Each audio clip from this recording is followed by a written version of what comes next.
Topic है energy store in capacitor. कितनी energy या कौन सी एनर्जी स्टोर होती है कैपेसिटर में, इस एनर्जी को कैसे फाइंड आउट करेंगे, या एनर्जी की वैल्यू क्या होती है। ठीक है, तो कैपेसिटर तो हमको पता है तीन टाइप के होते हैं जो अभी तक हम पढ़ रहे हैं, that is what parallel plate capacitor. हमने बोला स्फेरिकल कैपेसिटर भी होता है, हमने बोला सिलेंड्रिकल कैपेसिटर भी होता है ना। तो यहाँ पर हमको अभी तक पैरेलल प्लेट कैपेसिटर से समझ में आ गया है कि दो प्लेट्स हमको रखना है, दो प्लेट्स ऑफ कंडक्टर रखना है, कुछ सेपरेशन पर रखना है, बीच में एयर मीडियम भी हो सकता है, बीच में डाइलेक्ट्रिक मीडियम भी हो सकता है, बीच में एयर एंड पार्शियली डाइलेक्ट्रिक भी हो सकता है। तीनों कंडीशन भी हम देख चुके हैं, है ना। एयर मीडियम भी फुलफिल हो सकता है, डाइलेक्ट्रिक भी हो सकता है, और दोनों भी अवेलेबल हो सकते हैं। और ये रिजल्ट भी हमको पता चल गया कि एयर में कैपेसिटी या कैपेसिटेंस ऑफ कैपेसिटर या फिर डाइलेक्ट्रिक मीडियम में किस में ज़्यादा होगा। तो कंपैरिजन में हमने बता चुके कि डाइलेक्ट्रिक के लिए ज़्यादा होगा एयर के कंपैरिजन में। ठीक है, कैपेसिटेंस कोई भी कैपेसिटर की बात कर रहे हो। तो पैरेलल प्लेट से हमको कौन से समझ में आया कि एक चार्ज प्लेट लेना है, दूसरी अनचार्ज प्लेट जो कि ग्राउंडेड है, उसको पास में लेके आ जाओ, कुछ डिस्टेंस पे रखो, तो हमको क्या डिवाइस बनती है हमारे पास, एक कैपेसिटर की डिवाइस बनती है। तो कैपेसिटर में हमको ये बताना है कि चलो ठीक है कैपेसिटर की डिवाइस तो बन रही है, लेकिन इसकी एनर्जी क्या होगी, कितनी एनर्जी स्टोर करके रखेगा। ठीक है, तो बेसिकली हमको एक प्रिंसिपल पता है कि energy is equal to work done होता है। Energy is equal to work done होता है। इसका मतलब ये है कि वर्क डन अगर हमको मिल जाए तो जितना वर्क करेगा सिस्टम उतनी उसकी एनर्जी हो जाएंगी। ठीक है, तो पहली बात तो ये कि चलो ठीक है, अगर एनर्जी निकालना है तो हमको क्या निकालना पड़ेगा, वर्क निकालना पड़ेगा। क्योंकि हम हमेशा ये बात बोलते हैं कि work store in a body it is in form of energy. किसी भी बॉडी में वर्क स्टोर होता है किस फॉर्म में, एनर्जी के फॉर्म में। मतलब हमको क्या निकालना है, सबसे पहले वर्क निकालना है। अगर वर्क निकल गया तो एनर्जी निकल जाएंगी। ठीक है, लेकिन ये वर्क जो एनर्जी के फॉर्म में स्टोर होता है वो कौन सी एनर्जी होती है, तो वो होती है पोटेंशियल एनर्जी, जिसको हम बोलेंगे इलेक्ट्रोस्टैटिक। क्योंकि हम किसकी बात कर रहे हैं, पोटेंशियल की, इसके लिए इलेक्ट्रोस्टैटिक पोटेंशियल एनर्जी। तो वर्क किस फॉर्म में स्टोर होगा, इलेक्ट्रोस्टैटिक पोटेंशियल एनर्जी। मतलब सबसे पहले हमको क्या निकालना पड़ेगा, वर्क निकालना पड़ेगा। और जितना वर्क आएगा तो हम बोल देंगे this work store in a body it is in form of electrostatic potential energy. तो जितना वर्क उतनी पोटेंशियल एनर्जी। लेकिन क्वेश्चन यहाँ पे आता है कि वर्क कैसे निकाला जाए। तो वर्क निकालने के लिए वर्क करवाना पड़ेगा, वर्क निकालने के लिए वर्क करवाना पड़ेगा। किससे वर्क करवाना पड़ेगा, कैपेसिटर से वर्क करवाना पड़ेगा। तो इसको हमको चार्ज अमाउंट देना पड़ेगा, चार्ज अमाउंट से ट्रांसफॉर्मेशन करवाना पड़ेगा एक प्लेट से दूसरे प्लेट। जब चार्ज एक प्लेट से दूसरे प्लेट मूव करेंगे तब जाके क्या होगा, वर्क होगा। क्योंकि हमको ये भी पता है potential is equal to work done upon में चार्ज होता है। तो यहाँ से वर्क कितना हो जाएगा, वर्क हो जाएगा V इंटू क्यू। तो पोटेंशियल डिफरेंस भी क्रिएट करना है, चार्जेस को भी फ्लो करवाना है, तब जाके हमको क्या मिलेगा, वर्क मिलेगा। तो वर्क निकालने के लिए हमको चार्ज अमाउंट देना पड़ेगा, चार्ज अमाउंट देने के बाद उसका ट्रांसफॉर्मेशन करवाना पड़ेगा एक प्लेट से दूसरे प्लेट पे, तब जाके हमको क्या मिलेगा, उसका वर्क मिलेगा। और हम लास्ट में बोलेंगे कि ये वर्क एनर्जी के फॉर्म में, इलेक्ट्रोस्टैटिक पोटेंशियल एनर्जी के फॉर्म में स्टोर है। किसके अंदर, कैपेसिटर के अंदर। That is what, that is their potential या that is their energy store in capacitor. ठीक है, इस टाइप से हमको इसकी प्रोसेस करना है। अब ध्यान से देखो, तो हम जो स्टोर एनर्जी है उसको निकाल रहे हैं इसके अंदर से, जो कि इलेक्ट्रोस्टैटिक पोटेंशियल एनर्जी के फॉर्म में ऑलरेडी स्टोर्ड है। सिर्फ हमको उसको निकालना है, उसके लिए हमको क्या निकालना पड़ेगा, वर्क। वर्क निकालने के लिए हमको उसको वर्क करवाना पड़ेगा। किसको करवाना पड़ेगा, कैपेसिटर को, चार्जेस अमाउंट देना पड़ेगा। सपोज करो मैंने एक let Q dash amount of charge किसी कैपेसिटर को दिया। Let Q dash amount of charge, Q dash amount of charges given to the capacitor, q dash amount of charges given to the capacitor। अगर उस capacitor को दे रहे हैं and their capacitance is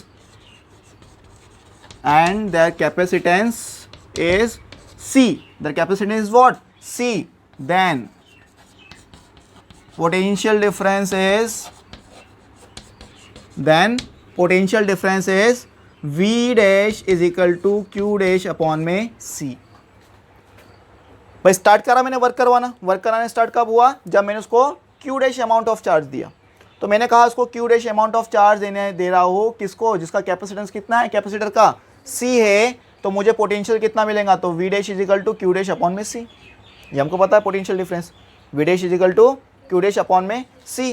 अब suppose करो let again DQ amount, small amount, Q amount मैंने total दिया था, किसको, प्लेट्स को ट्रांसफॉर्मेशन के लिए कि भाई अमाउंट ऑफ चार्जेस दे दो और वर्किंग स्टार्ट होंगी। तो सपोज करो D Q amount of charges transfer हो रहे हैं वन प्लेट से to another plate. D Q amount of charge transfer हो रहे हैं, मैंने कितनी अमाउंट ऑफ चार्जेस दी, क्यू डैश, और कितने अमाउंट ऑफ चार्जेस में बता रहा हूँ ट्रांसफर हो रहे हैं, D Q amount of charge, small amount of charge है, पूरा अमाउंट ऑफ चार्ज नहीं बोला मैंने, कितना बोला, only D Q amount of charge, D Q dash amount of charge transfer हो रहे हैं वन प्लेट से दूसरे प्लेट। वर्क डन स्टार्ट होगा, कितना वर्क डन होगा, तो इस कंडीशन में वर्क डन होगा डी डब्ल्यू, कितना वर्क डन होगा, डी डब्ल्यू। और बेसिकली मुझे पता है कि potential is equal to work done upon charge भी होता है, तो यहाँ से वर्क डन कितना हो जाएगा, स्मॉल वर्क डन हो जाएगा V dash, because potential difference is V dash, and that is what, amount of charges D Q dash. आगे बात समझ में, क्यों, फिर से समझ लो, सिंपल सा कॉन्सेप्ट है, इतनी अमाउंट मैंने दिया है कैपेसिटर को, उसका कैपेसिटेंस कितना है, सी है, तो पोटेंशियल डिफरेंस कितना होगा, क्यू अपॉन सी, तो V dash is equal to Q dash upon में सी। अब मैंने बोला कि D Q amount of charges one plate से दूसरे प्लेट पे ट्रांसफर हो रही है, तो उस कंडीशन में कितना वर्क होगा, तो उस कंडीशन में स्मॉल वर्क डन होगा, D W is equal to V dash D Q dash, इतने अमाउंट ऑफ चार्जेस ट्रांसफर हो रहे हैं, इतना पोटेंशियल डिफरेंस है, तो इतना स्मॉल वर्क डन होगा। अब मैंने निकाला entire work done, entire work done to transfer, entire work done to transfer all the charges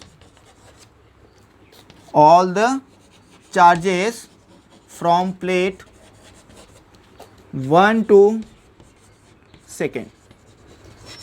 ये बात समझ में आ गई।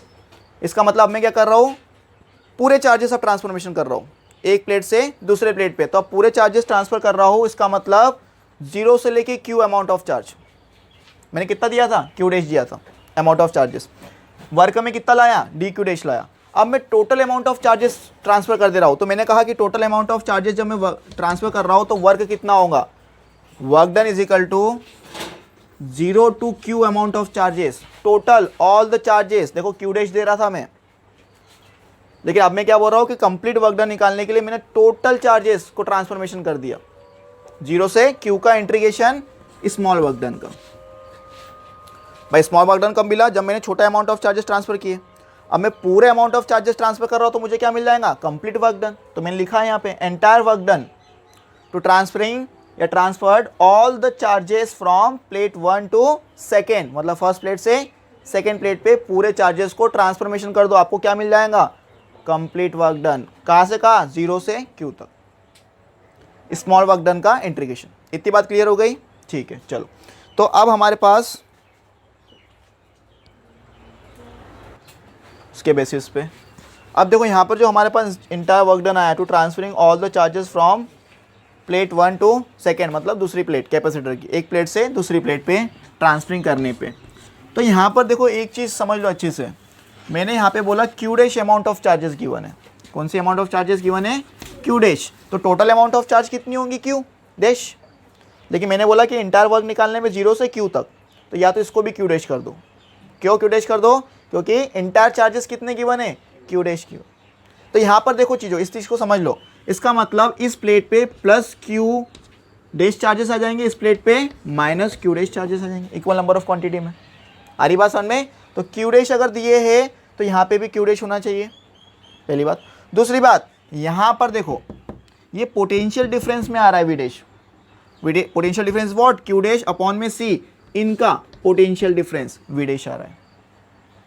तो यहाँ पे एंटायर ऑफ चार्जेस नहीं आएंगे जो हमको गिवन है, एंटायर ऑफ चार्जेस से पोटेंशियल डिफरेंस नहीं बनेगा। पोटेंशियल डिफरेंस किससे बनेगा, प्लस क्यू डैश और माइनस क्यू डैश से। हमने यहाँ पर क्यू डैश लिखा हुआ है, क्यों, क्योंकि यहाँ पर हमने क्यू अमाउंट ऑफ चार्जेस या Q dash amount of charges दिया हुआ है, जिसमें प्लस चार्जेस यहाँ पे आ गए, माइनस चार्जेस यहाँ पे आ गए। इसका मतलब अगर आपको एंटायर आप जीरो से क्यू लिख रहे हो तो अमाउंट ऑफ चार्जेस कितनी दो, क्यू दो। और चाहे तो स्पेसिफाई कर दो बीच में कि प्लस क्यू डैश चार्जेस एक प्लेट पे है, माइनस क्यू डैश चार्जेस दूसरी प्लेट पर है। अरे बात समझ में, प्लस क्यू डैश चार्जेस एक प्लेट पे है, माइनस क्यू डैश चार्जेस दूसरी प्लेट पे है। इसके लिए पोटेंशियल डिफरेंस कितना है, क्यू डैश है। कितना अमाउंट ऑफ चार्जेस दिया, क्यू दिया, ये जरूरी है। क्यों जरूरी है? क्योंकि हम वर्क कहाँ से कहाँ फाइंड आउट कर रहे हैं, 0 से क्यू चार्ज तक, क्योंकि टोटल अमाउंट ऑफ चार्जेस कितनी हैं, क्यू गिवन। और क्यू डैश का कॉन्सेप्ट अगर ला रहे होते पोटेंशियल डिफरेंस से, नहीं तो आप एक और चेंज यहाँ पे कर सकते हो, इसको स्मॉल क्यू में भी लिख सकते हो, क्योंकि डिफरेंस बताना है, अमाउंट ऑफ चार्ज से डिफरेंस आना चाहिए। टोटल अमाउंट ऑफ चार्ज पूरा डिफरेंस नहीं बताएंगे पोटेंशियल का, इसके लिए या तो क्यू डैश रहने दो या तो क्यू कर दो। तो यहाँ पर क्यू अमाउंट ऑफ चार्ज हमने कर दिया। आगे बात समझ में? चलो, तो work done is equal to what, W is equal to 0 से Q small work done. Small work done का एंटायर चार्ज के साथ इंटीग्रेशन कर दो तो हमको क्या मिल जाएगा, हमको मिल जाएगा कंप्लीट वर्क डन। देखो मैं इतना रफ कर दे रहा हूँ, यहाँ पे कर रहा हूँ आगे। So complete work done is equal to what, complete work done is 0 to q dw। dw is what, v dash dq dash, या w is equal to 0 to q v dash. v dash what, potential difference कितना है, q dash upon में c dq dash. 1/c को बाहर कर दो तो w is equal to 1/c 0 to q dash upon में dq डैश। अब इसका हम इंटीग्रेशन कर सकते हैं, q डैश है 1 नहीं है, q डैश मतलब q डैश की पावर 1, तो हमको पता है इंटीग्रेशन x की पावर n का x की पावर n+1 अपॉन में n+1 होता है। तो ये हो जाएगा 1/c that is what, q dash square divided by 2 that is what, 0 से q तक। आगे बात समझ में? 1/2 को बाहर कर दो, 1/2 बाहर c के साथ, ब्रैकेट में क्या बचेगा, q डैश स्क्वायर 0 से q तक w। क्या करते, लिमिट रख दे, पहले upper limit minus lower limit रख दो यहाँ पर। तो यहाँ पर देखो आगे क्या हो जाएगा हमारे पास, इधर ध्यान से समझो। यहाँ हम जब लिमिट रख देंगे तो लिमिट हमारे पास हो जाएगा w work done is equal to 1/2c, upper limit is what, q, तो that is what q square minus 0, तो work done is equal to half q square upon में c। तो अमाउंट ऑफ चार्जेस q को एक plate से दूसरे plate पे transfer करने में कितना वर्क डन करना पड़ेगा, 1/2 q square by c, where q is what, amount of charges given to the conductor capacitor, q amount of charges, and where c is what, the capacitance of capacitor, capacitance of capacitor. इसका मतलब इतना work करना पड़ेगा, and this work store in form of electrostatic potential energy. यही work किस form में store होता है, पोटेंशियल, इलेक्ट्रोस्टैटिक पोटेंशियल एनर्जी के फॉर्म में। मतलब यहाँ पर पोटेंशियल एनर्जी मतलब कितनी एनर्जी स्टोर होंगी, that is what, u is equal to 1/2 q square upon में c, that is energy store in capacitor. और इसी के साथ इसको थोड़ा सा और मॉडिफाई अगर हम करें तो देखो यहाँ पर क्या चेंज कर सकते हैं हम, तो इसमें हम बता सकते हैं कि q is equal to what, q is charges, q is charges, तो q इज इक्वल टू क्या होता है, cv, क्योंकि कैपेसिटेंस क्या होता है, चार्ज अपॉन में पोटेंशियल, तो q इज इक्वल टू क्या हो जाएगा, cv। तो q is equal to cv की वैल्यू रख दो यहाँ पर, तो एनर्जी कितनी हो जाएंगी, energy is equal to 1/2 c square v square upon में c, एक c से c कैंसल, तो u is equal to 1/2 cv square. अब ये भी पता है हमको c इज इक्वल टू क्या होता है, q अपॉन में v, तो यहाँ पे c इज इक्वल टू रख दो q अपॉन में v, तो u is equal to 1/2 c is what, q upon में v and v square, v से v कैंसल, तो u is equal to 1/2 qv। तो कितने फॉर्म में एनर्जी आ गई हमारे पास, देखो वर्क एक फॉर्म में आया, एनर्जी हमने निकाली 1/2 q स्क्वायर c। जब हमको अगर एनर्जी निकालना है कैपेसिटर की और उस समय हमारे पास क्या गिवन है, ध्यान से देखो, अमाउंट ऑफ चार्ज गिवन है और कैपेसिटेंस गिवन है, तो आप इस फॉर्मूले का यूज़ करके उसकी एनर्जी स्टोरेज निकाल सकते हो।